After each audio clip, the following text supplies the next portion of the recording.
안녕하세요. 얼마 전 파혼한 20대 여자입니다. 정말이진 남자친구의 이모님 때문에 파혼을 하게 될 줄은 꿈에도 상상하지 못했습니다. 하긴 생각해보면 중간에서 제대로 처신 못한 남자친구가 제일 문제였지요. 주변 사람들한테 말하기에도 어이가 없어서 이렇게 사연으로나마 한풀이를 해보려고 합니다. 저와 남자친구는 제가 대학생 때 만났습니다. 친구들과 놀러 다니는 것보다 혼자 책 보는 걸 좋아하는 성격 때문에 거의 매일 같이 학교 도서관을 찾았거든요. 철학 서적이 있는 쪽은 대부분 한산했기 때문에 주로 그곳에서 책을 읽거나 노트북을 쓰며 시간을 보냈습니다. 그런데 어느 날부터 제가 잠시 자리를 비운 사이를 틈타 누군가 제 자리에 음료수를 하나씩 갖다 두더라고요. 맞은편에서 저를 몰래 훔쳐보던 남자친구였습니다.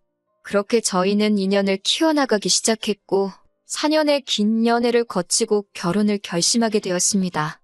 연애하는 동안 항상 밝은 모습만 보여줬던 사람이었기에 남자친구에게 불우한 어린 시절이 있었다는 건 짐작조차 하지 못했습니다. 그러다 결혼 준비를 시작하면서 서로 부모님의 직업이라던가 재정 상태에 대해서 오픈을 하게 되면서 남자친구의 아픈 과거를 알게 되었습니다. 남자친구의 아버님은 주사가 심하시고 폭력적인 분이셨는데 그래서 남자친구가 보는 앞에서도 어머님에게 욕을 하거나 폭행을 하는 일이 종종 있었답니다. 어머님은 당신 얼굴에 침 뱉기라 생각하셨는지 그 사실을 친정에 털어놓지 않고 남자친구가 중학교에 들어갈 때까지 참고 견디셨다고 해요. 그러다 어머님에게 큰 우울증이 찾아왔고 아버님은 알코올 중독으로 병원에 입원을 하게 되셨대요. 결국 두 분은 이혼을 했지만 어머님 혼자서 남자친구를 돌볼 수가 없는 상황이었기에 남자친구는 어머님의 언니인 이모님에게 신세를 지게 되었다 했습니다. 그곳에서 6년을 보내고 대학에 입학하면서 이모님의 집에서 나와 어머님과 다시 같이 살게 되었다고 하더군요.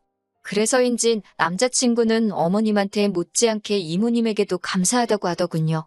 취업한 이후로는 30만 원씩 두 분께 용돈도 드리고 있었다면서 결혼 후에도 계속 드리고 싶다고 했습니다. 그 사실이 못마땅하다기보다 속이 깊은 사람이라는 생각이 들었어요. 속사정까지 알게 된 마당이고 저도 결혼 후에 저희 부모님에게 다달이 생활비를 보내고 싶었던 사람이기에 그걸 된다 안 된다 소리를 하기도 뭐하더라고요. 저도 남자친구도 각자 부모님께 알아서 효도를 할 계획이니 아무런 문제가 없다고 생각했지만 제 주변 사람들은 두 어른께 생활비를 보낸다는 사실보다도 결혼 후에 시어머니 2명 모시게 되는 거 아니냐고 걱정을 해왔습니다. 설마 진짜 그럴까 싶었는데 양가 상견례가 있던 날 그럴 수도 있겠다는 생각을 갖게 되었어요. 상견례 장소로 유명하다는 한정식 집에서 만남을 가졌는데 정말 남자친구는 그 자리에 이모님을 대동해서 나왔으니까요. 남자친구 말로는 자기 쪽에 아버지가 안 계시니 이모님을 대신 모시기로 한 것이고 어머님에게는 자신의 언니인 이모님이 정신적 지주나 마찬가지라고 설명을 해왔습니다. 아무튼 저는 그날 이모님을 처음 만나게 되었는데 어머님과는 다르게 눈빛도 강하시고 인상도 세더라고요. 남자친구의 말처럼 대화는 이모님이 거의 다 주도를 하셨어요. 어머님은 옆에서 이모님이 하는 걸 지켜보시기만 했고요. 결혼은 요즘 유행하는 대로 반반 결혼을 하기로 했지만 아무래도 자리가 자리였던 만큼 대화가 이모님의 주도로 진행되었다는 사실이 제가 주변에서 들었던 것처럼 결혼 후에 2명의 시어머니를 모시게 되는 게 아닐까 하는 걱정이 생겨나기 시작했습니다. 상견례 자리가 거의 마무리가 되어갈 때쯤 시간이 맞지 않아서 참석할 수 없다고 말했던 제 여동생이 회사 일을 일찍 마무리하고 도착했어요.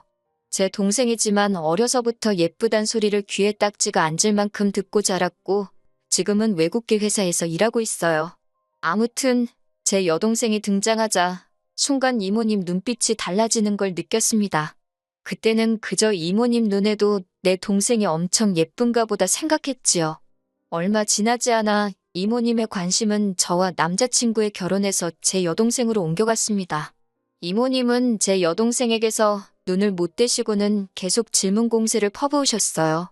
학교는 어딜 나왔는지, 돈은 얼마를 버는지, 남자친구는 있는지와 같은 사적인 질문들을 말이지요. 처음에는 적당히 대꾸하던 여동생이 점점 난처해하는 게 한눈에 보였고 저는 남자친구에게 귓속말로 빨리 자리 정리하고 일어서자 말했습니다.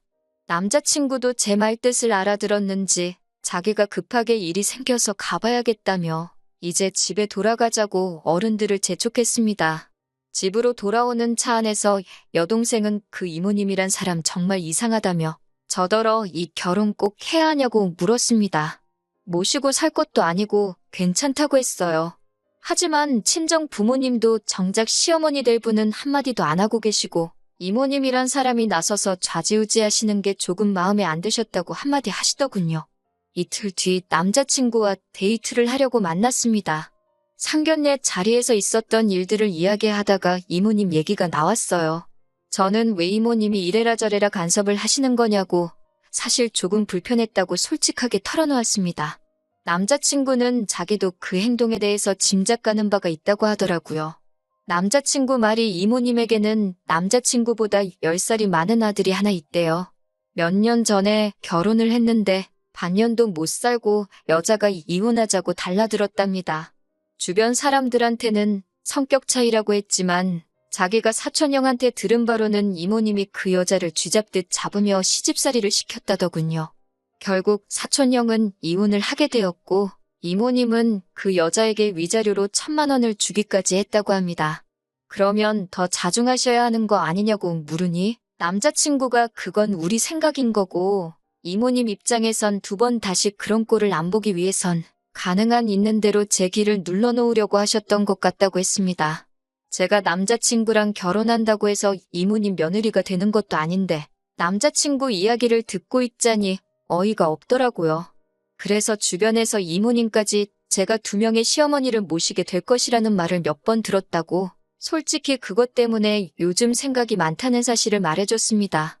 남자친구는 손사래를 치며 절대 그럴 일이 없다고 어릴 적에 이모에게 신세진 건 사실이지만 대학교 입학 후에는 따로 나와 살지 않았느냐며 자기도 그때 도와주신 은혜만 갚으면 자기 어머니에게만 신경 쓸 계획이니 저에게도 그런 걱정일랑 하지 않아도 된다고 저를 안심시켜줬어요.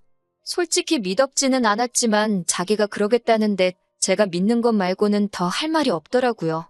아무튼 그 이후로 청첩장도 만들고 결혼 준비하면서 바쁘게 시간을 보냈습니다. 반반 결혼을 하기로 했으니 예단은 생략을 하기로 했는데 남자친구가 어머님하고 이모님한테 가방이라도 하나씩 해주고 싶다 하더라고요. 기어코 이모님까지 들먹이면서 저러고 있으니 정 해드리고 싶으면 직접 해드리라고 한마디 했습니다. 남자친구는 저의 대답에 야박하단 식으로 나오길래 보통 그런 말을 꺼내려면 2분께 뭘 해드리고 싶다 말하는 게 아니라 우리 부모님한테 먼저 뭘 해드리고 물어보는 게 순서가 아니겠냐고 한마디 했어요. 그 말에 남자친구는 아무 대답도 못하고 꼴먹은 벙어리가 되더라고요. 다달이 용돈 보내드리는 정도면 충분히 할 만큼 하는 그 이상을 하는 거라고. 그리고 부모님 입장에서도 우리들이 먼저 자리를 잡고 사는 게 가장 큰 선물이지. 그런 가방 같은 걸 중요하게 여기시지 않을 거라 한마디 더 해줬습니다.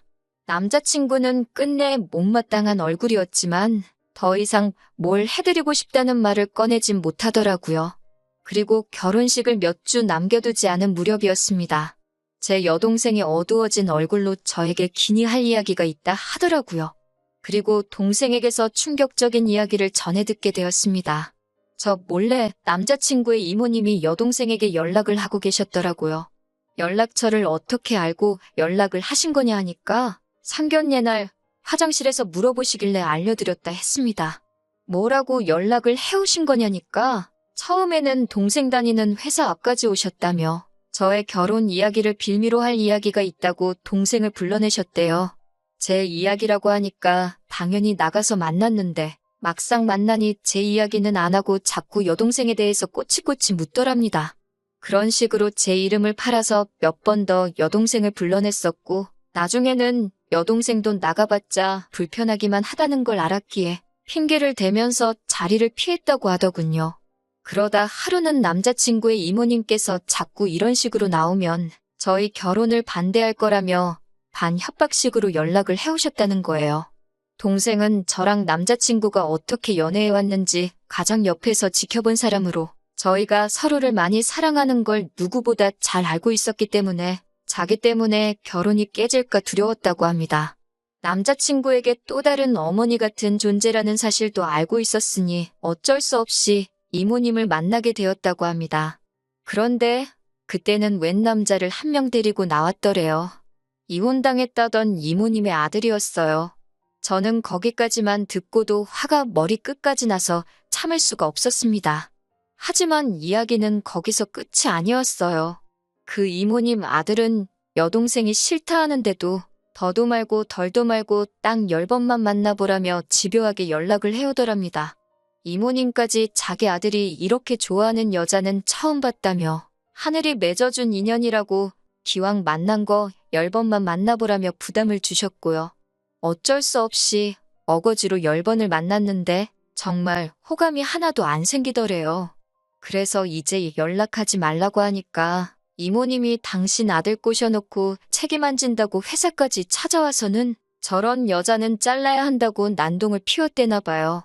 그게 바로 얼마 전 일이었고 제 동생은 여태껏 혼자 참아내다가 이제서야 저에게 이 결혼을 안 하면 안 되냐고 울면서 부탁을 하더라고요. 동생의 이야기를 듣는 동안 당연히 결혼에 대한 제 마음은 차게 식었지요. 내 입장 같은 건 생각하지 말고 너 하고 싶은 대로 하라고 동생에게 말해줬습니다. 그리고는 바로 남자친구에게 전화를 걸어 두 분과 같이 나오라고 했습니다. 마침 이모님과 어머님이 같이 계신다 하여 이모님 댁 앞에서 남자친구를 만났습니다. 집으로 들어가기 전 여동생의 한 이야기를 들려주며 알고 있었냐고 물었어요. 남자친구는 정말 상상도 못했다며 자기도 어이가 없다고 그러더군요. 그런데 제가 일단 집에 들어가서 이모님한테 시시비비를 가리겠다고 하니 뭘 또 그렇게까지 하냐며 저를 말리더라고요. 이모님은 단지 당신 아들을 너무 사랑해서 좋은 짝 만나게 해주고 싶은 욕심에 좀 오버를 하신 것뿐 아니냐며 이모님 편을 들더라고요. 더 듣고 있을 이유가 없어서 집 안으로 들어갔습니다. 이모님과 어머님은 이 늦은 시간에 웬일이냐며 아무것도 모른다는 표정을 하고 계셨습니다. 제가 왜 나이 먹은 아드님을 제 여동생한테 갖다 붙이냐며 누울 자리 보고 다리를 뻗으셔야 하는 거 아니냐고 따졌습니다. 그러자 이모님은 자기 아들이 어때서 그러냐며 저더러 웃긴다고 그러시더군요. 제 동생이 싫다고 했다는데도 왜 고집을 피우시냐고 그러니 여자는 원래 좋아도 싫다고 한다는 거예요. 저 같은 사람이나 싫으면 싫다 좋으면 좋다 따박따박 어른 앞에서 할 말 못할 말 못 가리고 한다나요. 그 와중에 남자친구는 어차피 여동생도 언젠가는 결혼할 거 아니냐고 그러면 아예 모르는 집으로 시집가는 것보다 친언니가 있는 집으로 시집가는 게 좋지 않겠냐고 하더라고요. 남자친구는 지가 뭐라고 짓거리는지 아는지 엄청 뿌듯한 표정을 하고 있었습니다. 이모한테 은혜를 입었을 뿐 절대 엮이는 일 없을 거라고 말하던 게 다 저를 안심시키기 위한 거짓부렁이었다는 걸 알게 되었어요. 개족보는 니네 집에서나 만들고 우리는 건들지 말라고 나지막히 한마디 하니까 남자친구가 흠칫하더라고요. 시어머니를 2명이나 모시게 할 생각이 없다더니 남자친구는 지 엄마보다 지 이모를 더 어머니로 생각하고 있는 것처럼 보였습니다. 파혼까지 작정한 상황으로 간 자리였기 때문에 저도 더 주저할 생각이 없었어요. 세 사람이 모여있다고 주눅들 이유도 없었기 때문에 저쪽에 앉아있는 2명의 시어머니에게 아들들 간수 좀 잘 하라고 그리고 나중에 어떤 정신 빠진 여자가 똥인지 된장인지 분간 못하고 시집오려 하거든. 쓸데없는 생각하지 말고 그 여자가 부처님이다 생각하고 받들어 모시고 살라 한마디 해줬습니다. 남자친구한테도 이런 우유부단한 놈인 줄 몰랐다고 그런 줄도 모르고 여지껏 가져다 바친 사년이 아까워할 수만 있다면 위자료라도 받아내고 싶은 심정이라고 지금을 기점으로 내 눈에 띄지 말고 연락도 하지 말라고 말했습니다. 밖으로 나오는 저를 쫓아나오더니 어딜 가는 거냐고 따지며 청첩장도 다 돌렸는데 이런 식으로 나올 거냐며 별 쓸데없는 걱정을 하더군요. 그깟 청첩장이 문제냐고 남들이 너한테 왜 파혼했냐고 묻거든. 또 하나의 어머니라는 니네 이모가 내 동생한테 뭘 했는지 설명해주면 충분히 이해해줄 거라 쏘아붙이고 저를 붙잡고 늘어지는 남자친구 팔을 뿌리치고 집으로 돌아왔습니다.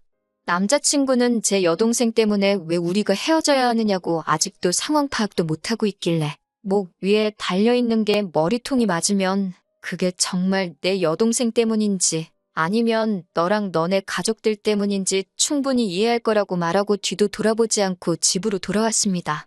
이튿날부터 식장, 신혼여행, 가정가구들 예약해 놓은 것들은 취소하고 위약금 낼 건 내고 환불받을 건 받고 그러니 몇 푼의 돈이 제 손에 남더라고요.